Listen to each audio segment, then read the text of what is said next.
करेला रोप्यो भने करेलै फर्छ, जतिसुकै चिनी पानीको घोल हाल्दैमा त्यहाँ अरू चिज फुल्ने होइन। कागती रोप्नुहोस्, जतिसुकै चिनी हाल्नुहोस् त्यो सुन्तला फल्दैन, कागती नै फल्छ। मनुष्य आत्मा मनुष्य नै हुन्छ। आजसम्म वर्ल्डमा हजारौं यस्ता पुनर्जन्मका घटनाहरू छन्। कहीँ पनि यस्तो भनिएको छैन कि म अघिल्लो जन्ममा म गाई थिएँ, फलानाको घरमा दिनमा 10 लिटर दुध दुँदैछु, म कुकुर थिएँ, फलानाको घरमा बसेर भोग्दैछु। आजसम्म यस्तो रेकर्ड छैन। मैले धेरै साइन्टिफिक रेकर्डहरू जो भएको छ, डिस्कभरी च्यानलबाट ब्रोडकास्ट गरेको होस् या कयौं रिसर्च गरेका कुराहरू मैले बताएको छैन, जो 7 दिनको शिविरमा चाहिँ बताउँछु। तर यो केवल 3 दिनको मात्रै भएको हुनाले त्यस्ता चिजहरूलाई मैले हजुरहरूलाई गुगलतिर मात्रै इशारा गरिदिएँ, बाँकी मैले भनिनँ। बस यही बुझ्नुहोस्, हामी सबै आत्माहरू पुनर्जन्म लिँदै आएका छौँ। सबैको पुनर्जन्म भएको छ। आत्माले कम्तीमा 1 जन्म, बढीमा 84 जन्म लिन्छ। आत्माले 84 जन्मसम्म बढीमा लिने भएको हुनाले 84 जन्मको 84 वर्ष पुगेपछि के गर्ने चलन छ? 84 गर्ने चलन। यो राज हो। सबै 13 दिनमा क्रियाक्रम गर्छ। थाहा छ कसैलाई किन 13 दिनको गर्छ? सोध्नु होला। बडे बडे गुरु गोसाईहरू जब आउँछ, धर्मका ठुला ठुला धुरन्धर व्यक्तित्वहरू जब आउँछ, बडे बडे नामका राजनीतिज्ञहरू जब आउँछ, अरबौंपतिहरू जब आउँछन्, पीएचडी गरेका व्यक्तिहरू आउँछन्, सोध्नु होला यो 13 दिनको क्रियाक्रम किन गरे? कसैलाई पनि थाहा छैन। यसको राज हो। आत्माले शरीर छोडेपछि 12 दिनसम्म हो त्यही घरमा रहन्छ। 13औं दिनमा त्यो आत्मा अर्को गर्भमा गएर प्रवेश गर्छ। त्यसैले 13 दिनको क्रियाक्रम गर्ने चलन छ। बुझिरहनु भएको छ? तर कहिलेकाहीँ आत्माले 13 दिनमा जन्म लिँदैन। जस्तो कहिलेकाहीँ एउटा गाडीमा दुर्घटना पर्यो भने अब संजोगले एकैचोटि मर्यो, जसको ठिक्क दिन आइपुगेको थियो उसको त 13 दिन हुन्छ, तर सबैको 13 दिन नहुन सक्छ। त्यो हिसाबले गर्दा केही समय ऊ वेटिङमा बस्नुपर्ने हुन सक्छ। त्यही भएर हिन्दू धर्ममा, बौद्ध धर्ममा 13 दिन र 49 दिनको पनि फेरि पूजापाठ गर्ने, उस आत्मालाई स्मृति गरेर त्यो आत्मालाई केही चिजहरू अर्पण गर्ने यो पनि प्रचलन छ। है छ नि? 45 दिनको गर्छ, बुद्धिस्टहरूले 49 दिनको गर्छ। किनभने त्यो आत्मा त्यति जेलसम्म रहनु पनि सक्छ त्यसो भएको हुनाले। र जसले कालगतिले जसको मृत्यु भएको हुन्छ, जसको उमेर पुगेर मृत्यु भएको हुन्छ, या रोग लागेर या कुनै कारणले मृत्यु भएको छ भने उनीहरू 13 दिनमा अर्को गर्भमा जान्छ। तर कुनै आत्माले देह त्याग गरिदियो, सुसाइड गर्ने भन्छ। हाम्रो नेपालीहरूले आत्महत्या भन्छ। आत्महत्या कहिले पनि हुँदैन। शरीरको हत्या हुन्छ, आत्माको हत्या हुँदैन। आत्मालाई कसैले मार्नै सक्दैन। न आत्मा मर्छ न आत्मा जन्मिन्छ। आत्मा फिक्स छ। फेरि तपाईँहरू भन्नु होला आत्मा जब फिक्स छ भने फेरि अहिले यत्रो जनसङ्ख्या किन? हो, आदिकालमा धरतीमा बहुत कम आत्माहरू थिए। 9,16,108 आत्मा मात्रै थिए। एकचोटि माथिबाट आएका आत्माहरू कोही पनि माथि गएका छैन। बस यति बुझ्नुहोस्, मैले सर्टकटमा बुझाएको छु। सत्युगी दैवी दुनियाँदेखि आएका देव आत्माहरूदेखि लिएर जति पनि धर्मपिताहरू छन् सबै यही धरतीमा छन्। सृष्टिको नियम के छ? जब सुरु हुन्छ माथिबाट आउने क्रम जारी हुन्छ, यहाँका आत्मा यही पुनर्जन्म लिँदै बस्छ। त्यसैले जति पनि देवी देवता, 33 करोड देवी देवता र जति पनि धर्मपिताहरू छन् सबै यसै धरतीमा छन्। कोही माथि गएको छैन। माथिबाट आउने र यहाँका आत्मा यही पुनर्जन्म लिने भएको हुनाले आत्माको संख्या, जनसङ्ख्या वृद्धि हुँदैछ। लगभग 7.5 अरब आत्माहरू छन्। बुझ्नुभयो आत्माको टोटल संख्या? अब यो सम्पूर्ण आत्माहरू माथिबाट यो धरतीमा आउँदाखेरि अङ्ग नलिकन आएको थियो, त्यसैले नाङ्गै आएको थियो, नाङ्गै जानुपर्छ। जन्मिने बेलामा नाङ्गै जन्मियो भनेर मर्ने बेलामा भयवरको कपडा च्यातेर नाङ्गै बनाएर जलाइन्छ, तर वास्तवमा त्यो होइन। आत्मा जब धरतीमा आएको थियो शरीर रूपी अङ्ग नलिकन आएको थियो र अङ्ग नलिकन जान्छ। आत्माले जीवनभर गरेको राम्रो नराम्रो कर्म साथ लिएर जान्छ, स्वभाव र संस्कार साथ लिएर जान्छ। त्यसो भएको हुनाले बच्चाहरूले जब कुनै राम्रो काम गर्छ भने गड गिफ्टेड भन्छ, उसको अघिल्लो जन्मको राम्रो कर्मको संस्कार उसले लिएर आउँछ। टेलिभिजन च्यानलमा हेर्ने हो भने सानो सानो बच्चाहरू यति राम्रो डान्स गर्छ, यति राम्रो गीत गाउँछ कि ठुला ठुला धुरन्धर कलाकारहरूले पनि सुर कहिलेकाहीँ मिस गर्छ, हल्लिन्छ, तर उनीहरू एकदम सुरमा गाउँछ। कारण अघिल्लो जन्ममा पनि त्यो आत्माको त्यो कला, त्यो गुण थियो। यसरी लिएर आउँछ। आत्माले सिकेका राम्रा नराम्रा कुराहरू सँगै साथसाथ जान्छ र आत्मालाई उसको राम्रो गुणले सुख दिन्छ भने उसैको अवगुणले उसलाई दुःख दिन्छ। अब यदि कुनै आत्माले विष खाएर मर्यो, झुन्डिएर या अन्य कुनै कारणवश नशा काटेर या केही गरेर आफ्नो देहलाई त्याग गर्यो भने त्यो आत्माले कैयौं वर्षसम्म शरीर प्राप्त गर्न सक्दैन। त्यस्ता आत्माहरू भड्किन्छन्। मर्नु मुक्ति प्राप्त गर्नु होइन। यदि कसैलाई सुसाइड गर्नु मन लाग्छ भने ध्यान दिएर सुन्नु होला। मर्नु झन् सजाय खानु।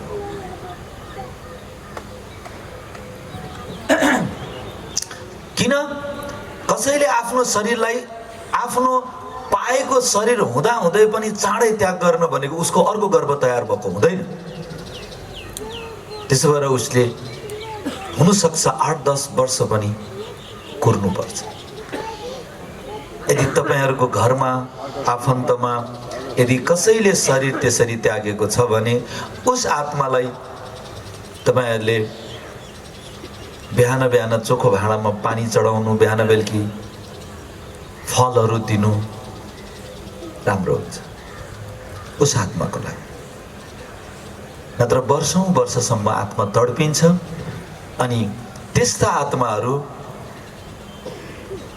राम्रा खालका आत्मा छ भने उसले दुःख दिदैन है।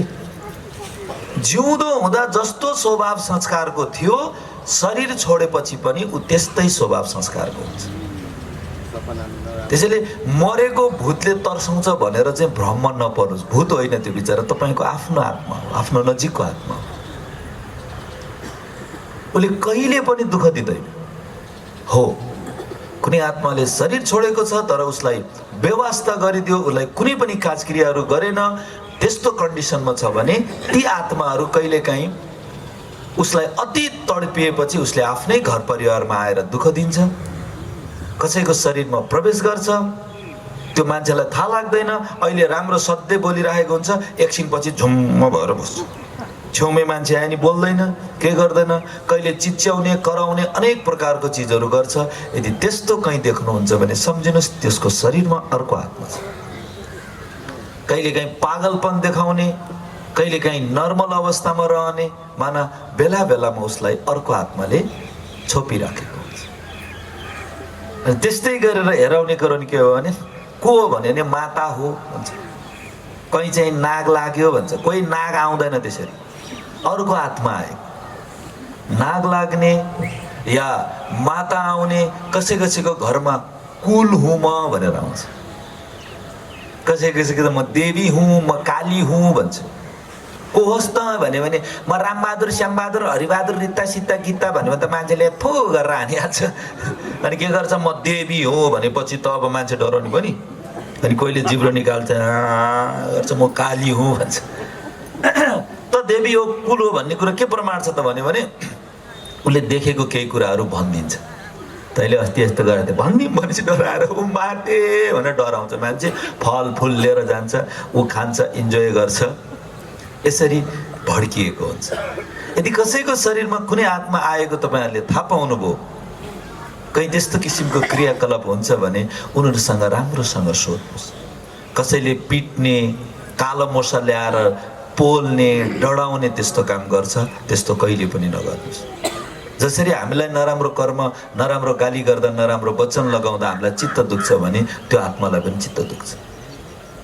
आत्मा हो, देखेको हुन्छ, शरीर हुँदैन, खान मन लाग्छ तर खान सक्दैन, त्यसैले अरूको शरीरको माध्यमबाट उसले खाने कोसिस गर्छ, आफ्नो प्यासलाई मेटाउने कोसिस गर्छ। बुझिरहनु भएको छ?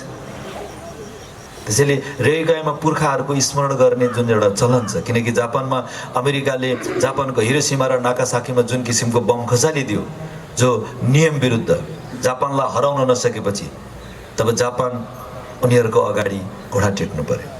तब त्यहाँ धेरै आत्माहरू भड्किन्थे, धेरै कुराहरू हुन्थ्यो त्यहाँ। पछि पुर्खाहरूको स्मरणमा भनेर बौद्ध धर्मका ज्ञानलाई, शिक्षालाई लिएर उनीहरूले पुर्खाहरूलाई चढाउने त्यो चलन चलाइयो। त्यो तपाईँको घरमा पनि हुनसक्छ। यो सानो सानो कुराहरूलाई ध्यान दिनु होला। र अर्को एकदमै महत्त्वपूर्ण कुरा,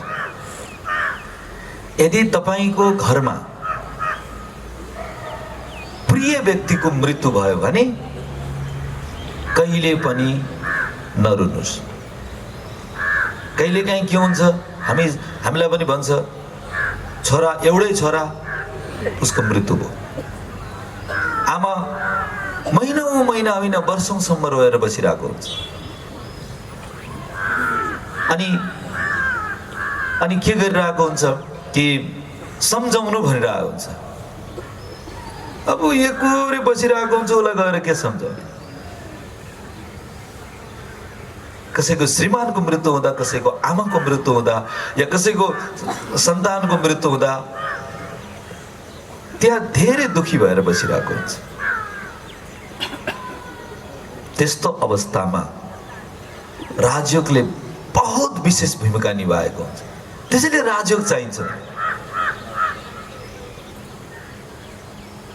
यो जरुरी छ, यो राज हो, यसलाई जान्नुहोस्। यहाँ तपाईँहरूलाई मैले कथा सुनाएर, मिठो मिठो कथा सुनाएर भुलाएको छैन। जोक सुनाएर, ताली पड्काउन लाएर, नचाएर, गीत गाएर, रमाइलो गरेर पठाएको छैन। म इन्टरटेनमेन्ट गर्न आएको होइन। परमात्माले जो यथार्थ ज्ञान दिनुभएको छ, त्यो यथार्थ ज्ञान हजुरहरू समक्ष पुर्याए। पुरा जीवनभर पनि सिक्न नपाउने राज 3 दिनमा सिक्नु पाछ, फेरि पनि मान्छेलाई फुर्सद छैन। फुर्सद नभएको होइन, वास्ता नगरे। बुझिरहनु भएको छ? अरे यही सेतो लुगाले समस्त विश्वलाई शान्तिको दान दिइराखेको छ। होस छैन। तपाईँ हामी टेन्सन बोकेर हिँडिरहेछौँ, तर हाम्रो मन शान्ति होस् भनेर बिहान बिहान 3:30 बजेदेखि उठेर सानो सानो हाम्रा दिदीबहिनीहरू, हाम्रा भाइहरू बसेर योग साधना गरिरहेछ। कसैलाई थाहै छैन।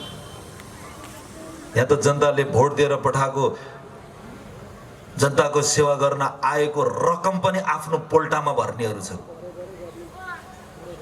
सोच्नुहोस् कसले बढी सेवा गरेछ। एउटा साधारण ब्रह्मकुमारी, रङ्गीन लुगा लगाउन नसक्ने होइन हाम्रो दिदीबहिनीहरू, करोडपतिहरू पनि छन्।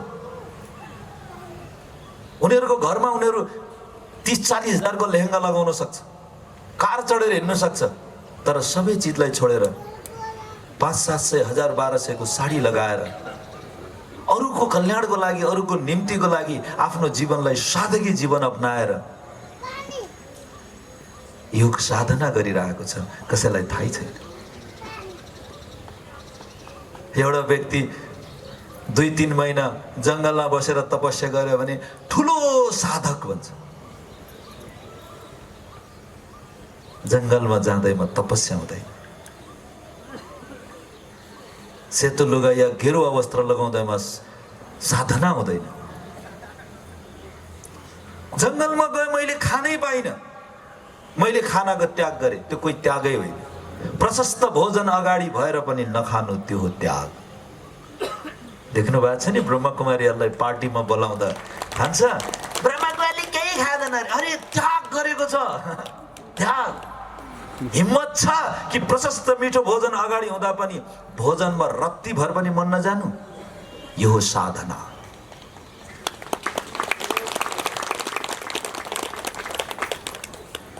यो कम कुरा होइन।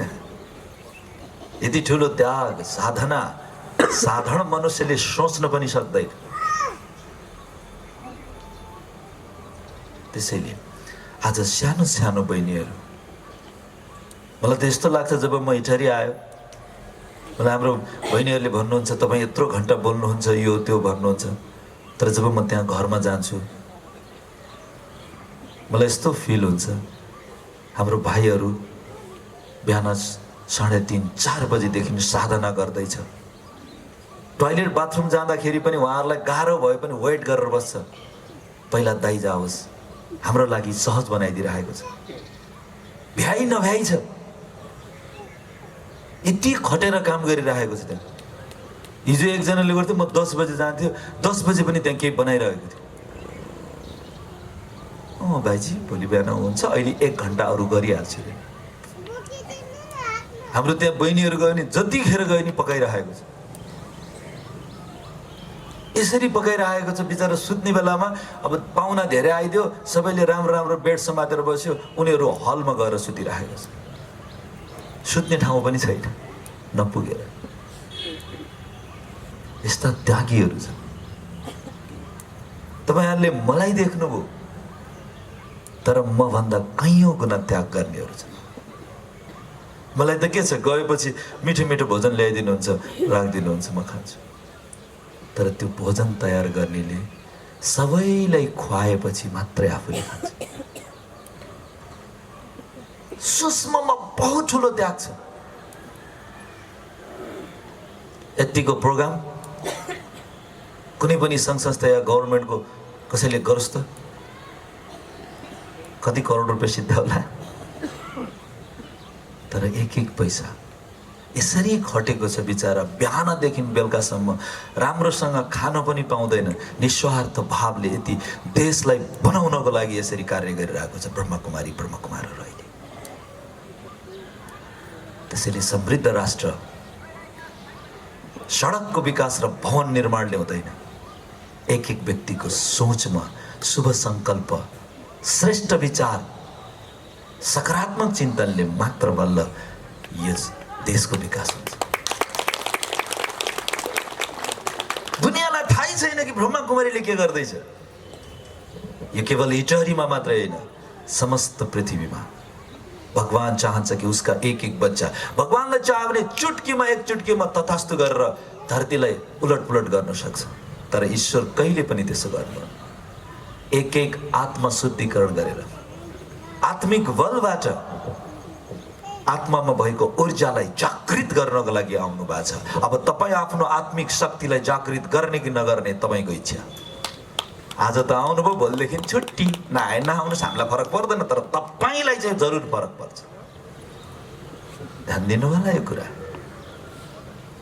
साधारण नसम्झिनुहोस्। भला तपाईँको अगाडि उभिने यो व्यक्ति साधारण होला, तर यो व्यक्तिले जो कुरा बताइरहेको छ यो साधारण छैन। म र तपाईँमा केही अन्तर छैन, तर जो महावाक्य परमात्म ज्ञान यहाँहरूको अगाडि आइरहेको छ यो साधारण छैन। बुझिरहनु भएको छ? यस्तो खालको कुरा कहिले सुन्नु भएको थियो? कुनै देशका ठुल्ठुला नेता आएर कहिले नगरेको? किन? किनकि तपाईँ हामी सबैजना मौनमा रहँदाखेरि जो शान्तिको प्रकम्पन त्यहाँ फैलिन्छ, त्यो हामीले गरेको शान्तिको योगदानले त्यो आत्मालाई शान्ति मिल्दो रहेछ। र घरमा आइसकेपछि पनि के गर्छ? उस आत्माको फोटो, उसको शरीर जो पहिला थियो त्यो शरीरको फोटो त्यहाँ अगाडि राख्छ र त्यहाँ एउटा दियो बाल्छ कि त्यो 13 दिनसम्म ननिभोस्। हो किन? किनकि तिमी आत्मा एउटा ज्योति समान दियो जस्तै हो। यो शरीर तिमीले धारण गरेको थियो, तर यो शरीर होइन, तिमी एउटा चैतन्य, तिमी कहिले ननिभ्ने तिमी दीपक हो। त्यसैले 13 दिनसम्म त्यसलाई निभ्न दिँदैन। तिमी जाग्ती ज्योत हौ। बुझिरहनु भएको छ? त्यसपछि त्यहाँ कसैले धूप बाल्छन्, आफूभन्दा ठुलोले सानै भए पनि नमस्कार गर्छ, किनकि आफूभन्दा अगाडि ऊ गइसकेको हुनाले उसलाई याद गर्छ। जति पनि जान्छन् मौनमा बसेर रहन्छ, ताकि उसलाई बार बार हरेक व्यक्तिबाट उसलाई शान्ति मिलोस्। अब आजकल त झन् अब के छ, आमा समूह, टोल सुधार, विभिन्न पार्टीहरूले आएर भावपूर्ण श्रद्धाञ्जली व्यक्त गर्छ। जो आफ्नो आफ्नो समूह आउँछ, कोही राजनीतिक व्यक्ति छ भने राजनीति, सबैजना भेला भएर फेरि के गर्छ, त्यो 13 दिनभित्रमा ग्रुप आएर फेरि 1-1 मिनट मौन धारण गर्छ, ताकि उस आत्मालाई बार बार शान्ति मिलोस्। हो, जब कहीँ देशमा दुर्घटना घट्छ, कहीँ एक्सिडेन्ट भयो, भूकम्प आयो, बाढी पहिरोले जब धेरै आत्माहरूले जब शरीर छोड्छ, तब विभिन्न स्थानमा विभिन्न सङ्घ संस्थाले उस आत्माहरूको चिर शान्तिको लागि चोक चोकमा बसेर मैनबत्ती लिएर उस आत्माहरूलाई स्मृति गरेर 1 मिनट मौन धारण गरेर के गर्छ, दियो बाल्छ। त्यो सबै आत्माहरूलाई स्मृति दिलाएको तपाईहरू यस्तै दीपक जस्तै ज्योति हो। र त्यो आत्मालाई, ती नचिनेका आत्माको लागि पनि हामी के गर्छौँ, त्यहाँ शान्तिको योगदान दिन्छौँ। यसको मतलब हामी मौन रहेर शान्त रहँदा उनीहरूलाई के मिल्दो रहेछ? के मिल्दो रहेछ? शान्ति। हामी शान्त रहँदा शान्ति मिल्छ भने रोदा के मिल्छ? बुझ्नुभयो कि नै? भर्खरै के भने बहुत गहिरो राज हो यो। शान्त रहँदा, उस आत्मालाई स्मृति गरेर शान्तसँग रहँदा शान्ति मिल्छ भने उस आत्मालाई याद गरेर रुँदा उसलाई पीडा मिल्छ। त्यसो भएर मैले अघि सुरुमा भनेको थियो, कोही प्रियजनको मृत्यु हुन्छ भने कहिले पनि आँसु चुहाउनु हुँदैन। बुझ्नुभयो? बुझ्नुभयो? पछाडि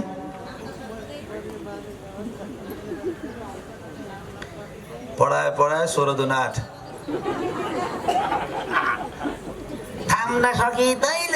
थाहा छ मलाई, त्यही थाम्नै नसकिने भएर त म आएर यो कुरा सिकाएको नि।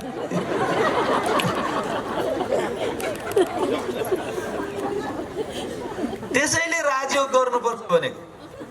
थाम्न सकिने भए त यत्रो जनालाई यहाँ किन बोलाउँदैन, त्यहीँ थामेरै बसिरहन्थ्यो नि।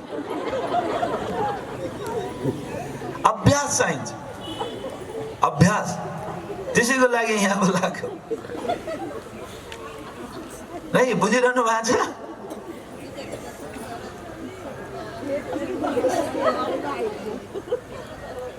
तपाईँ त 16 दूना 8 थियो, तपाईँ त 16 दूना 4 हुनुहुँदो रहेछ।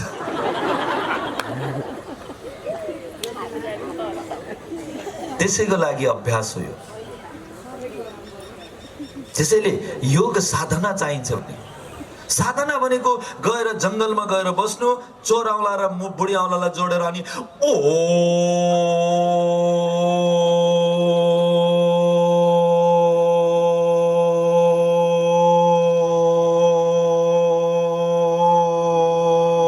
भनेर बस्नु होइन क्या।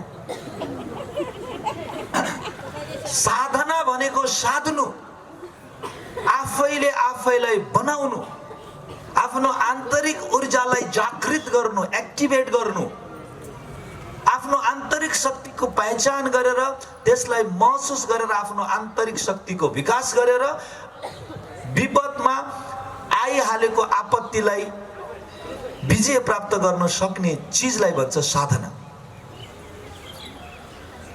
बुझिरहनु भएको छ? त्यसैले के हुन्छ त अब हेर्नुहोस्, जस्तो मानिलिउँ यहाँ एउटा घर छ, बुझ्नुहोस्, यहाँनिर यो घरमा यो परिवारमा कसैले शरीर छोडिदियो, प्रिय व्यक्ति शरीर छोडिदियो, त्यो आत्मा 13औं दिनमा अर्को गर्भमा गएर प्रवेश गर्यो। गर्भमा प्रवेश गरेपछि जब गर्भभित्रको बच्चा सम्पूर्ण रीतिबाट पुरा हुन्छ, त्यो आत्मा त्यो शरीर सहितको फेरि जन्म लिन्छ। जन्म लिइसकेपछि के गर्यो? यहाँ सम्झेर रुँदैछ, उसलाई सम्झेर। अब रिजल्ट के आउँछ?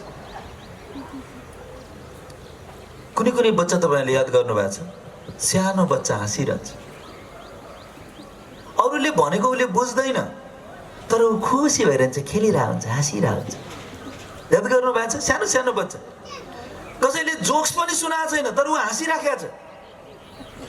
कसैले गर्यो भने हेर्छ, रुँदैन त्यो बच्चा। याद गर्नुहोस्, एकदम खुसी हुन्छ। अलिकति यसो छोइदिनु पर्छ, गरेर खेल्छ, कस्तो रमाउँछ। किन थाहा छ? किनकि त्यो आत्माले पुण्य कर्म साथमै बोकेर आएको। उसलाई बुवा आमाले पनि माया गर्छ, उसलाई लिने, उसलाई छुन खोज्ने, उसलाई हेर्दा पनि रमाउँछ मान्छेहरू। यस्तो हुन्छ, उसको अघिल्लो जन्मको पुण्य कर्मले उसको अनुहारलाई हेर्दा पनि अरू रमाउँछ। याद गर्नुभएको छ? बच्चाहरू कस्तो राम्रो भन्छ। उसको त्यो अघिल्लो जन्ममा गरेको पुण्यको भाइब्रेसन यस्तो हुन्छ कि उसलाई, त्यो बच्चालाई देख्ने बित्तिकै अरूलाई खुसी हुन्छ। कैयौं पीडा दुःखमा तडपिएको व्यक्तिहरू पनि त्यो बच्चालाई हेर्ने बित्तिकै खुसी हुन्छ, उसले आफ्नो पीडा बिर्सिन्छ। पुण्य कर्मको फल। तर तपाईले याद गर्नुभएको छ, कोही कोही बच्चा यस्तो हुन्छ, जन्मेछ रोक्को रोइ रोक्को रोइ रोक्को रोइ रोक्को रोइ, दिनभरि काम गरेछ, रातभरि बच्चा रोएर बाबामा सुत्नै पाएको छैन, सुत्नै सके छैन। भोलि डाक्टर कहाँ लिएर जान्छ, सबै ठिक छ, सब ठिक छ, तर बच्चा रोएको रोइछ। किन? किनकि त्यो आत्मालाई उहाँ जस्तो मान्छेले यहाँ बसेर सम्झेर थाम्नै सकिँदैन भन्दै रुँदै बसिया छ। त्यो रोएको भाइब्रेसनले त्यो बच्चा कहाँ पुग्छ, त्यो बच्चा नचाहेर पनि त्यो सधैँ रोएको रोए गर्छ। किन? किनकि त्यो आत्मालाई यहाँ बसेर सम्झेर रोएको रोएछ। कसैलाई सम्झेर रुनु भनेको त्यो आत्मालाई शान्ति होइन, पीडा दिनु हो। थाम्नु सकेन भनेर पीडा दिनु मन लाग्छ भने दिनुस्, त्यो तपाईको इच्छा। बुझिरहनु भएको छ? यो राज के हो? यो राज हो। बार बार सम्झेर, जसले सम्झना आनी अर्कालाई पर्दा त भन्दा सजिलो हुन्छ, आफूलाई पर्दा गाह्रो हुँदो रहेछ भन्दै त्यो रोएर बसिरह्यो। बार बार यहाँ रुन्छ, बार बार त्यो आत्मा बिचारा त्यो हाँस्नै सक्दैन, त्यो रमाउनै सक्दैन। त्यो बच्चाले त दुःख पाए, त्यसको बाउआमाले पनि दुःख पाउँछ। यसको मतलब यहाँ कसैलाई सम्झेर रुनु भनेको उसले कर्मलाई कस्तो कर्म बनायो, कस्तो कर्म बनायो, सोच्नुस्। मेरो कारणले शरीर छोडेर गइसकेको आत्माको पनि, त्यो सानो बच्चाको आँखामा पनि आँसु आइराखेको छ, माना मैले के पुण्य कमाए। बुझिरहनु भएको छ? सन्तानको प्रिय व्यक्तिको मृत्यु हुनु पहिलो घाटा, जिन्दगी भर रोएर बस्नु दोस्रो घाटा, भोजन पनि नगरिकन बस्नु तेस्रो घाटा, रोग लाग्नु चौथो घाटा, औषधि उपचार गर्न जानु पाँचौं घाटा, उसको कारणले गर्दा अरू पनि टेन्सनमा छ छैटौं घाटा। सोच्नुस्, घाटामाथि घाटा, घाटामाथि घाटा, कहिलेसम्म खाएर जिन्दगी जिउने? जे छैन नभएको चिजलाई सम्झी सम्झी दुखी हुनुभन्दा जे छ भएको चिजमा रमाउन जान्नुपर्छ। यही हो जीवन, यही हो राज्य।